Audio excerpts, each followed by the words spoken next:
नमस्कार दोस्तों। क्या आपको नहीं लगता कि हम रोज जो कार्य करते हैं, जो हमारा डेली रूटीन बन चुका है, उसमें कहीं ना कहीं कुछ कमी है? शायद आपको ऐसा महसूस न हो, क्योंकि भारत के लगभग 70% लोग इस बारे में सोचते ही नहीं है। वे बस इस सिस्टम के अंदर ढल गए हैं। प्रकृति का नियम भी यही कहता है कि जो जीव लंबे समय तक किसी माहौल में सरवाइव कर जाता है, वो उस सिस्टम या जगह के अनुकूल हो जाता है। लेकिन सवाल यह है कि क्या अनुकूल होना ही काफी है? क्या वो उस जगह रह रहे अन्य प्राणियों से बेहतर और मजबूत बन पाएगा? हमारा भारत, जो संस्कृति में सबसे आगे है, जहां मेंटल, फिजिकल और नेचर के साथ इनोवेशन के लिए प्राचीन काल से ही कई ग्रंथ और ज्ञान उपस्थित हैं, वो बीच में कहीं पिछड़ गया था। आज भारत विकास की राह पर तेजी से चल रहा है, ग्लोबल लेवल पर लीडरशिप भी पा रहा है, लेकिन इसी देश के अंदर आज भी कई ऐसी बड़ी कमियां हैं जिन्हें सरकार नहीं, बल्कि आपको और हमें ही दूर करना होगा। कहते हैं न, समय के साथ परिवर्तन प्रकृति का नियम है। सरकार द्वारा इंफ्रास्ट्रक्चर का विकास हमारे लिए एक बाहरी सुरक्षा की तरह है, लेकिन हमें अपने आप को अंदर से भी उतना ही मजबूत बनाना होगा। ये वीडियो उन लोगों के लिए है जो ये नहीं समझते कि उनके छोटे छोटे एक्शन का देश पर क्या प्रभाव पड़ता है। इससे पहले कि हम समाधान पर बात करें, आइए उन मुद्दों को गहराई से समझते हैं जो इस समय भारत के सामने हैं। सबसे बड़ा मुद्दा इतना डेवलपमेंट और लोगों के एजुकेटेड होने के बावजूद कुछ ऐसी हरकतें हैं जो समझ से परे हैं। अगर आपने कभी ट्रेन में सफर किया है तो आप जानते होंगे कि वॉशरूम और खाने पीने की कितनी दिक्कत आती है। भारत के रेलवे में आज भी वॉशरूम्स की हालत चिंताजनक क्यों है? और उससे भी बड़ी समस्या खाने की है। जब ट्रेन स्टेशन पर रुकती है तो अगर कोई व्यक्ति खाना या पानी लेने उतरता है तो समय इतना कम होता है कि ट्रेन छूटने का डर बना रहता है। ऐसी दुर्घटनाओं की खबरें हम अक्सर सुनते हैं। अब मैं आपको बताता हूं कि यहाँ विवेक और इनोवेशन का इस्तेमाल कैसे हो सकता है। वॉशरूम के लिए तो रेलवे विभाग को ही डिजाइन और सफाई पर काम करना होगा, लेकिन खाने और सामान की समस्या के लिए एक बिजनेस आइडिया है। सोचिए, अगर स्टेशन पर हम कुछ ऐसे नियुक्त व्यक्तियों को रखें जो यात्रियों की जरूरत का सामान जैसे खाना, दवाइयां या अन्य जरूरी चीजें इकट्ठा करके रखें। हम एक ऐप या सिस्टम के जरिए अगले स्टेशन पर संदेश भेज सकें कि हमें फलां चीज की जरूरत है, और जैसे ही ट्रेन रुके वो व्यक्ति हमारी सीट पर वो सामान प्रोवाइड करा दे। ये न केवल यात्रियों की सुरक्षा करेगा, बल्कि रोजगार का एक बहुत बड़ा जरिया भी बन सकता है। लेकिन दुख की बात है कि ऐसा सिस्टम बनाना और सही लोगों से कनेक्ट होना आज भी बहुत मुश्किल है। हम बात करते हैं एक डेवलप्ड कंट्री की, जहां स्टार्टअप्स और बिजनेस आसानी से पनपते हैं, लेकिन हमारे यहाँ अगर कोई बच्चा या युवा कुछ इनोवेटिव सोचता है तो उसके लिए प्लेटफॉर्म ही नहीं है। जो प्लेटफॉर्म है भी वे इतने खराब हैं कि मोबाइल में ठीक से चलते ही नहीं। मेरा सवाल यह है टेक कंपनियों और टेंडर पास करने वालों से कि जो वेबसाइट या ऐप 80 करोड़ में बन सकती है, उसके लिए 300-400 करोड़ की मांग क्यों की जाती है? और इतना पैसा खर्च करने के बाद भी रिजल्ट क्या मिलता है?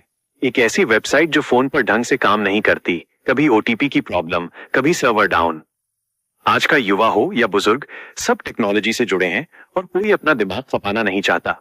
टेक्नोलॉजी का मकसद है काम को फास्ट करना, लेकिन यहाँ उल्टा हो रहा है। एक छोटे से काम के लिए हमें चॉइस सेंटर के चक्कर काटने पड़ते हैं, 1-2 दिन माथापच्ची करनी पड़ती है। जब तक सिस्टम में बैठे ऐसे भ्रष्ट लोग जनता का पैसा और समय बर्बाद करेंगे, देश आगे कैसे बढ़ेगा? जहां भारत अभी 7 से 8% की दर से बढ़ रहा है, अगर हम टेक्नोलॉजी और इनोवेशन का सही इस्तेमाल करें तो 11 से 13% और शायद 15% तक की ग्रोथ भी हासिल कर सकते हैं। ये कोई नामुमकिन टारगेट नहीं है। भारत वह देश था जहां कभी शास्त्रार्थ होता था, यानी अपने विचारों को विवेकपूर्ण तरीके से रखने की प्रतियोगिता। लेकिन आज हमारे घरों में चर्चा किस बात पर होती है? किसके घर क्या हुआ, किसका बेटा कितना कमा रहा है, फलाने का बेटा तुमसे आगे निकल गया। हम बच्चों को यह कहकर बड़ा करते हैं कि देखो वो कितना टैलेंटेड है। अरे भाई, हर बच्चा एक जैसा नहीं होता। हो सकता है वो उस सब्जेक्ट में अच्छा ना हो जो आप चाहते हैं, लेकिन जिस चीज में उसका इंटरेस्ट है वो उसमें कमाल कर सकता है। लेकिन भारतीय माता पिता, खासकर मिडिल क्लास, उसे बाहर की दुनिया एक्सप्लोर करने ही नहीं देते। उन्हें लगता है कि बस पढ़ लिख कर डॉक्टर या इंजीनियर बनना ही सफलता है। अगर बच्चे को मौका मिले ये देखने का कि दुनिया में क्या चल रहा है, तो शायद वो समझ पाए कि उसके लिए क्या बेहतर है, किस काम में उसे सुकून और क्रिएटिविटी मिलती है। अगर उसे वो काम नहीं करने दिया गया तो वो डिग्री लेकर भी क्या करेगा? फिर वो 5 साल कोई और स्किल सीखने में बर्बाद करेगा। हमें ये समझना होगा कि सरकार की गलती सिर्फ अनएम्प्लॉयमेंट में नहीं है। हमारी गलती ये है कि हमने बच्चे के उस आइडिया को बचपन में ही मार दिया, जो शायद कल सैकड़ों लोगों को रोजगार दे सकता था। लोगों की एक मेंटालिटी बन गई है कि कुछ भी हो, सरकार मदद करेगी, या फिर हमें ये नहीं मिला तो हम अगली बार वोट नहीं देंगे। लेकिन क्या कभी आपने सोचा है कि जो सुविधाएं सरकार देती है हम उसकी कितनी कद्र करते हैं? पब्लिक प्लेस पर गंदगी फैलाना, आपस में छोटी छोटी बातों पर लड़ना, ईगो दिखाना, इसमें सरकार क्या कर सकती है? सरकार आपसे जितना टैक्स लेती है उसका बड़ा हिस्सा योजनाओं, फ्री प्रोडक्ट्स और इंफ्रास्ट्रक्चर के जरिए वापस दे देती है। हमें अपनी जिम्मेदारी समझनी होगी। मेरा एक सुझाव है कि स्कूलों में बच्चों को फाइनेंशियल मैनेजमेंट यानी पैसों का प्रबंधन सिखाना चाहिए। पैसा जीवन का एक महत्वपूर्ण भाग है। बच्चों को सिर्फ कमाना नहीं बल्कि उसे मैनेज करना और इन्वेस्ट करना सिखाना चाहिए। गरीब व्यक्ति अक्सर गरीब इसलिए रह जाता है क्योंकि वो पैसे को बढ़ाना नहीं जानता। अगर उसे ये ज्ञान मिल जाए तो वो बिना किसी की दया के एक सम्मानजनक जिंदगी जी सकता है। अब बात करते हैं एक गंभीर मुद्दे की जो अक्सर विवाद का कारण बनता है, जातिवाद। क्या आज के आधुनिक युग में भी हम इतने विवेकपूर्ण नहीं हुए हैं कि जाति से ऊपर उठ सकें? चुनाव के समय ये मुद्दा सबसे ज्यादा उठता है। मेरा मानना है कि हमें अब जाति से हटकर जरूरत के आधार पर सोचना चाहिए। अगर हम समाज को सिर्फ 3 वर्गों में देखें, अमीर, मध्यम वर्ग और गरीब, और मदद उसे दी जाए जिसे सच में आर्थिक रूप से जरूरत है, तो शायद जातिवाद की जड़ें कमजोर हो जाएंगी। लेकिन मैं ये भी कहूंगा कि इस सिस्टम को लागू करने के लिए अभी हमारी टेक्नोलॉजी और डेटा मैनेजमेंट को बहुत सुधारना होगा। अगर बिना सही सिस्टम के इसे लागू किया गया तो जिन्हें सच में जरूरत है वे छूट सकते हैं। इसलिए पहले हमें अपने सिस्टम को पारदर्शी बनाना होगा। हम अमेरिका और कनाडा की साफ सफाई की तारीफ करते हैं, लेकिन अपने ही देश में प्लास्टिक और कचरा फैलाने से बाज नहीं आते। हम उम्मीद करते हैं कि अगली सरकार आएगी तो सब बदल जाएगा, लेकिन सरकार बदलने से ज्यादा जरूरी है उन अधिकारियों की मानसिकता बदलना जो काम नहीं करते। मैं आपको अपना एक निजी अनुभव बताता हूँ। मैंने एक ऐसे परिवार को देखा है जो बेहद सज्जन और ईमानदार है। वे मांस मदिरा से दूर रहते हैं, सिविल सेंस का पालन करते हैं। जब उनके घर के एक सदस्य की सरकारी नौकरी लगी तो वे बहुत खुश थे। वे पूरी ईमानदारी से देश की सेवा करना चाहते थे। लेकिन जब वो व्यक्ति विभाग में गया तो उसने देखा कि सारा काम उस पर थोपा जा रहा है और क्रेडिट कोई और ले रहा है। इतना ही नहीं, विभाग के अन्य लोग जो घोटाला करते हैं वे इस ईमानदार व्यक्ति से ईर्ष्या करते हैं। धीरे धीरे दबाव और कभी कभी परिवार की आर्थिक मजबूरियों के कारण एक ईमानदार इंसान भी उस भ्रष्ट सिस्टम का हिस्सा बनने पर मजबूर हो जाता है।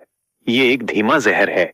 हमें अपने बच्चों को सिर्फ पैसा कमाना नहीं बल्कि ईमानदारी पर टिके रहना भी सिखाना होगा, जो आज के दौर में बहुत मुश्किल है। अंत में एक ऐसा मुद्दा जो हम अक्सर शादियों और पार्टियों में देखते हैं। बफर सिस्टम में लोग अपनी थाली में इतना खाना भर लेते हैं कि खा नहीं पाते। एक रिपोर्ट के मुताबिक लगभग 25% खाना डस्टबिन में जाता है। क्यों हम किसी बेवकूफ की तरह एक ही बार में सब कुछ प्लेट में भर लेते हैं? मेजबान तो यही चाहेगा कि आप पेट भर खाएं, लेकिन खाना फेंकना उसका अपमान है। मेरा एक सुझाव है, अगर आप पार्टी में गए हैं तो सबसे पहले उन चीजों को टेस्ट करें जो स्पेशल है, जैसे स्टार्टर्स, पूरी, खीर या हलवा। चावल दाल तो हम रोज घर में खाते हैं, उसे अंत के लिए रखें। अगर पेट में जगह बची तो खाएं। इससे आप ओवर ईटिंग से बचेंगे, आपका पेट भी सही रहेगा और खाना भी बर्बाद नहीं होगा। आज जो मोटापा और हेयर फॉल की समस्या बढ़ रही है उसका एक बड़ा कारण ये असंतुलित खान पान ही है। दोस्तों, मैंने बहुत से बड़े और कड़वे मुद्दों पर बात की है। हो सकता है मेरी कोई बात आपको चुभी हो या आपको लगा हो कि मैं ज्यादा बोल गया। अगर किसी भी वर्ग या व्यक्ति को ठेस पहुंची हो तो मैं दिल से माफी चाहता हूं। लेकिन मेरा मकसद सिर्फ एक है, मैं अपने भारत को बेहतर देखना चाहता हूं। मैं ये नहीं सुनना चाहता कि भारत से अच्छा वो देश है। मैं सुनना चाहता हूं कि भारत से बेहतर सुविधाएं कहीं नहीं है। मैं सुनना चाहता हूं कि हमारे आर्किटेक्चर और हमारे इंजीनियर्स दुनिया में सर्वश्रेष्ठ हैं। यह बदलाव मैं अकेले नहीं ला सकता, नहीं सिर्फ सरकार ला सकती है। इसकी शुरुआत आपसे होगी। अगर आप मेरी बातों से सहमत हैं तो इस वीडियो को शेयर करें ताकि ये आवाज और लोगों तक पहुंचे और हम मिलकर एक नए भारत का आत्मविश्वास बढ़ा सकें। जय हिंद, जय भारत।